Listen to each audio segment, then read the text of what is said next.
Hi, everybody. I'm Debbie Dutch, and this is Jack Scagnetti, the legendary talent agency of Hollywood. And we're outside of Jack's office in Studio City, his talent agency, and we are going to have some conversations with Jack. So I would like to start everything off a little bit. Jack, hi. Hi. How you doing, darling? Hi. Good. I wanted to share how we first met. I was so excited about my interview with you, and I came marching through the office in my little tight black jeans and my bright red lace little top. It was and the result of an article that somebody told me to read about you. Right, exactly. Referred by one of my clients. Oh my gosh, well, all I know is I was so excited to come through those doors and meet you, and we just clicked.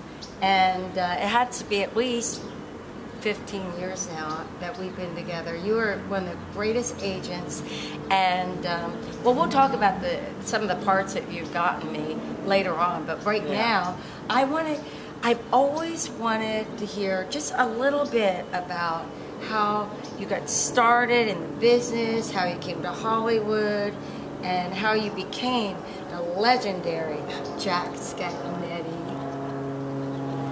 Okay, yeah, I then started off as an agent. I started off as a publicity man and newspaper reporter. And the two jobs worked closely together because I was publicity director of a big private athletic and social club in Detroit. And there was a lot of weekly papers around there. And Detroit had 3 papers, so I had to put out sometimes daily press releases, or at least once a week, about the Blue Jackets club and give stories out on their games. They had every sport: football, baseball, basketball, hockey, golf.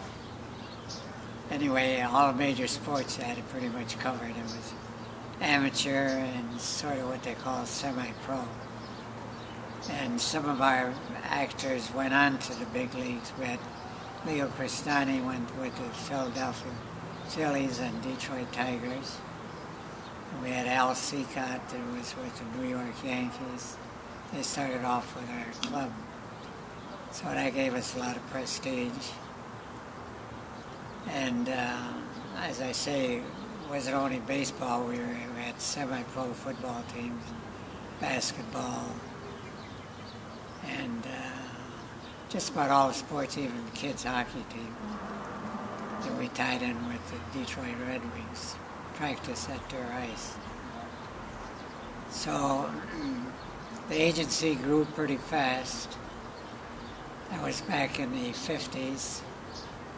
And here I am 50 years later and still doing it.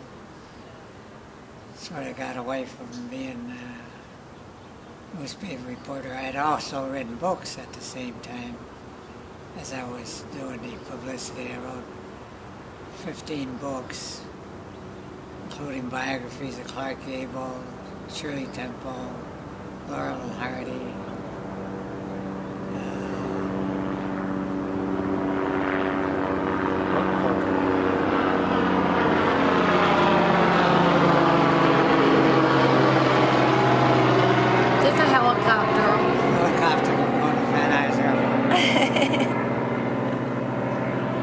Anyway, I decided to become an agent because I was functioning pretty much like an agent. I'm not an agent, I mean I've become a... Literary? What? Literary? Well, I was already a literary agent, but I decided to become a talent agent because a lot of my writers were actors. So this way I could submit them for both, made it a lot easier. So just about all my first clients were writers who were also actors. And I did pretty well right away. We had showcases run by one of my actors. That helped me meet a lot of the casting directors. So the agency became pretty widely known in a short time. And although we never got anybody big-time stuff, we did get people try out for series regulars and lead roles and feature films and weekly TV shows. So next thing I know, that got me so busy I had to kind of slow down on the writing end of it, but I still kept the writing in progress. And I ended up selling 15 books that either myself wrote or was written by others as co-writers.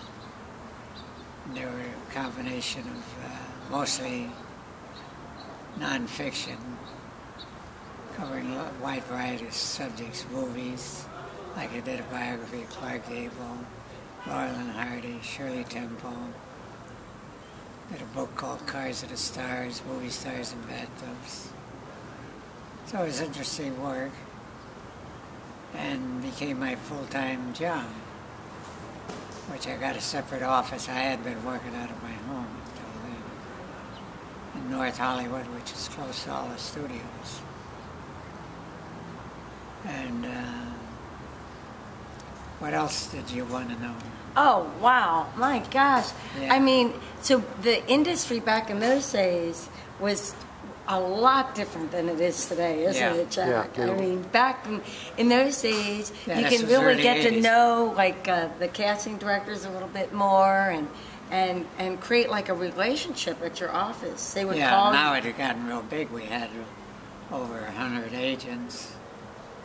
Then you had, other individual people submitting. So you went up against a lot of competition. Right. We know that.